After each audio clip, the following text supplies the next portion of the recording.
आज आपको class 9th के वाक्य भेद के बारे में समझाएंगे। वाक्य भेद क्लास 9th के सिलेबस में है। हिंदी का ये व्याकरण भाग का वाक्य भेद। देखिए, वाक्य भेद से पहले सबसे पहले वाक्य जानेंगे कि वाक्य क्या होता है। वाक्य सामान्य तौर पर अगर बात करें वाक्य की, तो सामान्य तौर पर वाक्य सार्थक शब्दों का समूह होता है जिसमें कर्ता और क्रिया दोनों होते हैं। आपको पता है, वर्ण मिलकर शब्द बनते हैं और शब्दों से मिलकर क्या बनते हैं, वाक्य बनते हैं।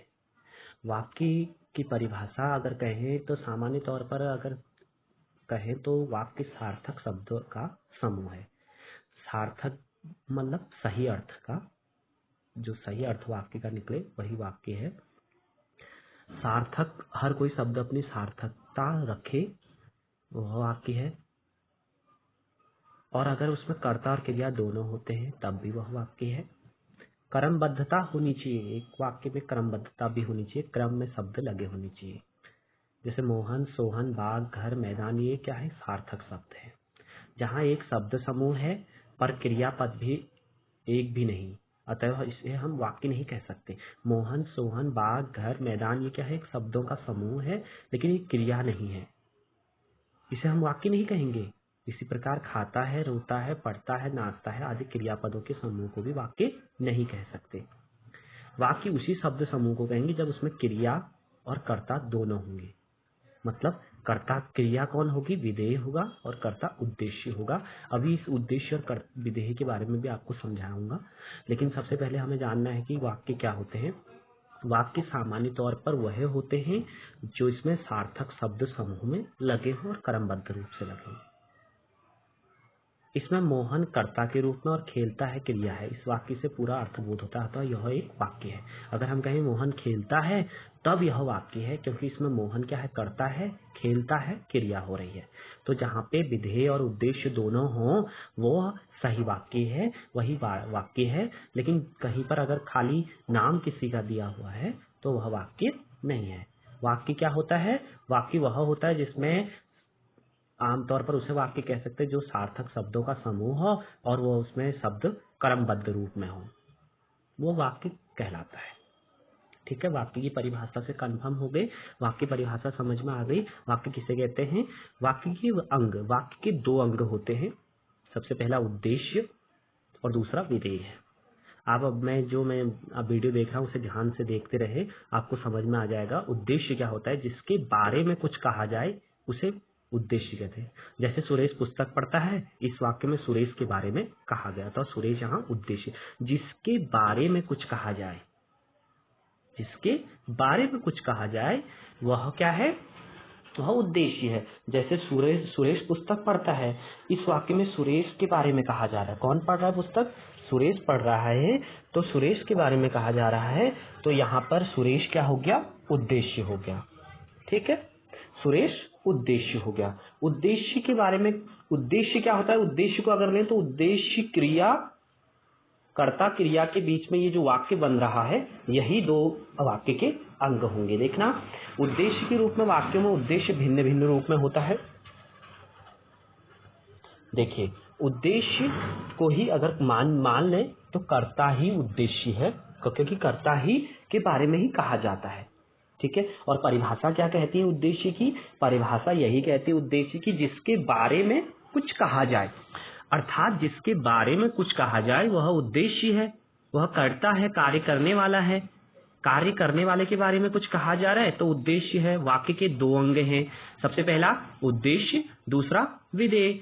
तो हमने कह दिया कि सुरेश पुस्तक पढ़ता है, राम खाता है, तो राम और सुरेश क्या हो गए, दोनों उद्देश्य हो गए।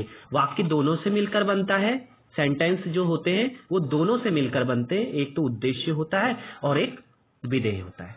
ठीक है, संज्ञा, जैसे गणेश गाता है तो गणेश क्या हो गया, इसमें संज्ञा हो गई।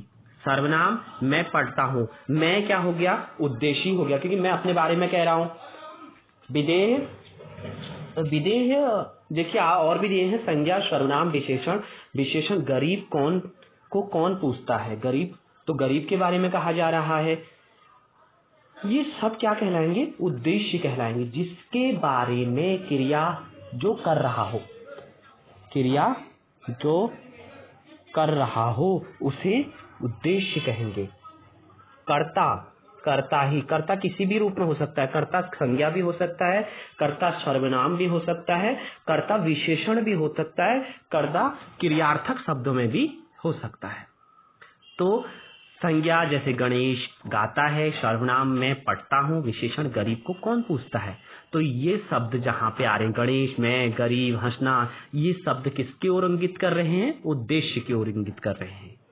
उद्देश्य क्या होता है? हमें पता है उद्देश्य क्या होता है, जिसके बारे में कुछ कहा जाए।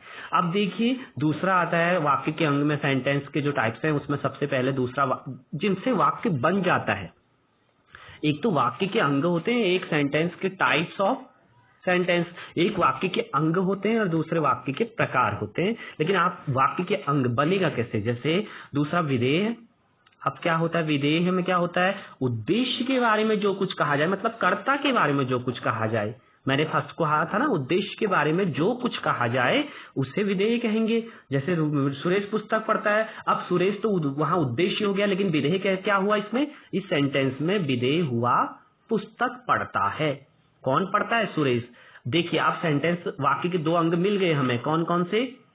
सबसे पहला सुरेश पुस्तक पढ़ता है। सुरेश जिसके बारे में जो कुछ कहा जाए वो उद्देश्य हो गया, जिसके बारे में कहा जाए वो उद्देश्य हो गया, और जो कुछ कहा जा रहा है वो विधेय हो गया। तो सुरेश पुस्तक पढ़ता है, यह सेंटेंस में वाक्य में दो अंग बन गए हैं, एक कर्ता, एक क्रिया, एक उद्देश्य और एक विधेय। ठीक हो गया। उद्देश्य और विधेय को मिलकर ही क्या बन सकता है? वाक्य बन सकता है। वाक्य क्या कहलाता है? सेंटेंस क्या कहलाते हैं? सेंटेंस वे हैं, वाक्य वे हैं सामान्य तौर पर जिन्हें हम कहेंगे कि वाक्य सार्थक शब्दों का समूह है और उसमें क्रमबद्धता भी होती है। ठीक है। अब देखिए सबसे पहले आपके जो सिलेबस में है 9th में, वो आपने पढ़ना है कि अर्थ की दृष्टि से वाक्य के भेद। यही आपके सिलेबस में, यही आपके विषय में है। तो सबसे अर्थ की दृष्टि से वाक्य के भेद पढ़ेंगे। तो सबसे पहले विधिवाचक वाक्य या विधानवाचक वाक्य आपने पढ़ा भी है और उससे समझेंगे। विधिवाचक या विधानवाचक वाक्य वो होते हैं जिसमें किसी बात के होने का या करने का बोध होता हो।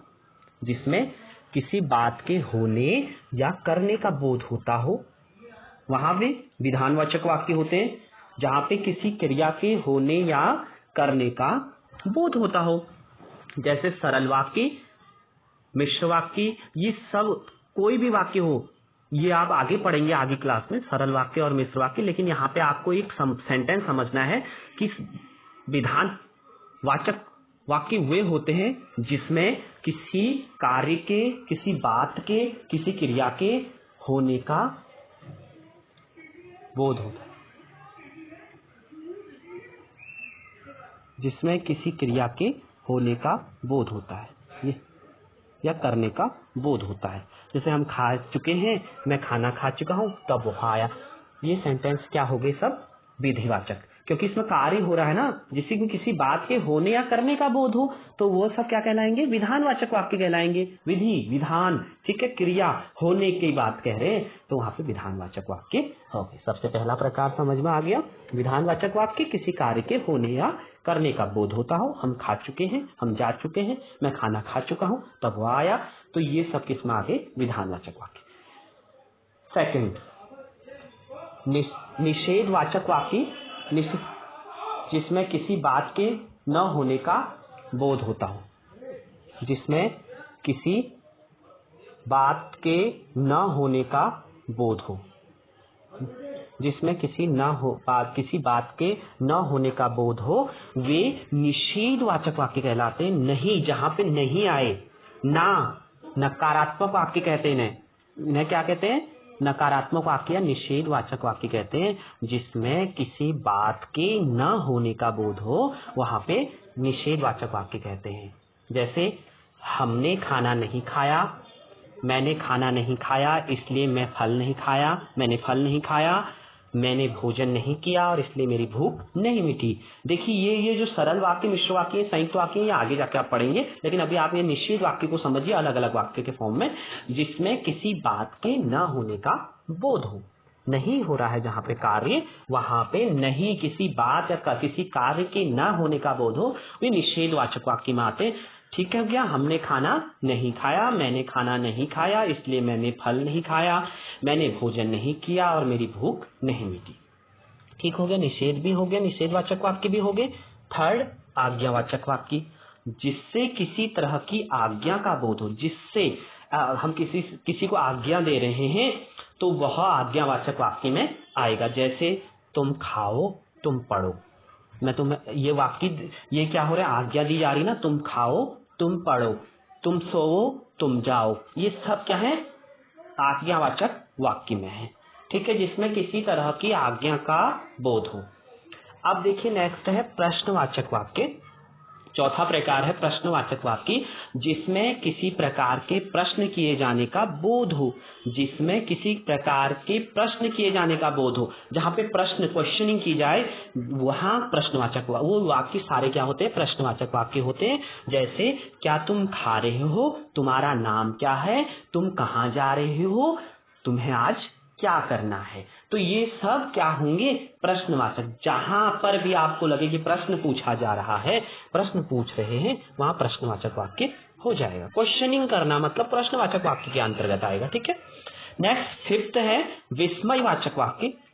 विस्मय मतलब, विस्मय होता है हिंदी में, विस्मय का अर्थ होता है वो आश्चर्य होना, आश्चर्य या दुख या सुख का बोध हो। जहां पे आश्चर्य हो, दुख हो, सुख का बोध हो रहा हो, वहां क्या होगा, विस्मयवाचक वाक्य होगा।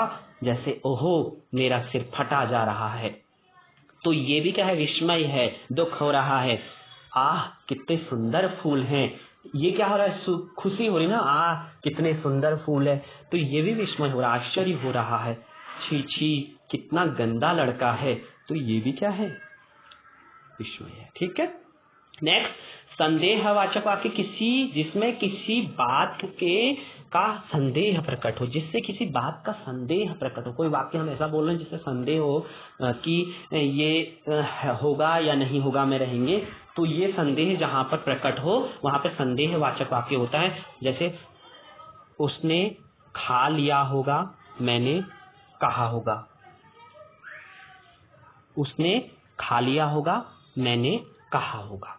तो उसने खा लिया होगा, उसने पढ़ लिया होगा, वह जा चुका होगा, ये सब किस में आएंगे, संदेहवाचक। क्योंकि पता नहीं है कि ये हुआ या नहीं हुआ, ये काम हुआ या कार्य ये हुआ नहीं हुआ। जैसे आज क्या बारिश होगी, आज बारिश होगी, मैंने कहा होगा, ये सब किस में आएंगे, संदेहवाचक वाक्य में। ये सेंटेंस क्या होते हैं, संदेहवाचक वाक्य में होते हैं। नेक्स्ट देखिए 7th नंबर का इच्छावाचक वाक्य, जिससे किसी प्रकार की इच्छा या शुभकामना का बोध हो। जहां पे इच्छा प्रकट की जा रही हो या शुभकामना दी जा रही हो, वहां पे इच्छावाचक वाक्य होते हैं, जिससे किसी प्रकार की इच्छा या शुभकामना दी जा रही हो। ठीक हो गया, जैसे तुम अपने कार्य में सफल रहो, तुम्हारी यात्रा मंगलमय हो। ठीक है, ये सब क्या है, शुभकामना के, इच्छा के वाक्य हैं। और लास्ट है संकेतवाचक वाक्य, जहां एक वाक्य दूसरे की संभावना पर निर्भर हो। जहां एक वाक्य दूसरे वाक्य की संभावना पर निर्भर हो, वहां क्या होता है, संकेतवाचक वाक्य होता है। अर्थात एक क्रिया दूसरे क्रिया की ओर इशारा कर रही हो, एक क्रिया दूसरे क्रिया की ओर इशारा कर रही हो। जहां एक वाक्य क्या हो, दूसरे की संभावना पर निर्भर हो कि एक कार्य होगा तो दूसरा होगा या नहीं होगा, इस पर निर्भर है। जैसे पानी न बरसता तो धान सूख जाता, यदि तुम खाओ तो मैं भी खाऊं, यदि तुम खाओ तो मैं भी खाऊं, अगर तुम पढ़ोगे तो अवश्य ही सफल होगे। तो एक कार्य क्या है, दूसरे पर डिपेंड, अगर तुम पढ़ोगे तभी तो सफल होगे। ठीक है, जहां पे एक क्रिया दूसरे क्रिया की ओर संकेत कर रही हो, इशारा कर रही हो, एक के बिना दूसरे का कार्य अधूरा जैसा लगता हो, वे संकेतवाचक वाक्य में होंगे, जहां एक वाक्य दूसरे की संभावना पर निर्भर हो। ठीक है, ये हैं वाक्य के भेद। और वाक्य के भेद आपकी कक्षा में 9th में वाक्य के भेद, अर्थ की दृष्टि से वाक्य के भेद पढ़े आपने 8 प्रकार के। उद्देश्य विधेय आपके समझ में आ गया होगा, वाक्य की परिभाषा आपकी समझ में आ गई होगी। जो नेक्स्ट टर्म होगा वो आपको बता दिया जाएगा कि आप इसमें क्या करना है। ओके, धन्यवाद।